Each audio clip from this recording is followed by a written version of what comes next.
आप लोग बीच में खड़े हैं, बैठ जाते थोड़ा ज्यादा बढ़िया रहता। अरे बैठ के आनंद लीजिए। अभी बहुत एक से एक भजन का गाएगा। आज जागरण हो रहा है, फिर अब हो सकता है अगले साल माता रानी का कृपा होगा तो होगा। ठीक है, तो आप लोग के गांव में आए हैं तो थोड़ा आप लोग एक काम तो कर सकते हैं, बैठ के ताली तो बजा सकते हैं, आनंद ले सकते हैं कि नहीं ले सकते हैं। माता रानी का एक बार जयकारा हो लगता है, एक बार बोलिए साचे दरबार की।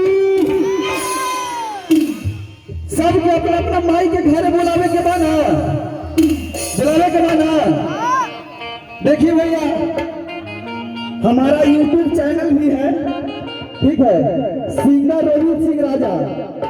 इस चैनल पे हमारा प्रोग्राम होगा या गाना होगा, सब इस चैनल पे मिल जाएगा, सिंगर रोहित सिंह राजा। तो आप लोग भाई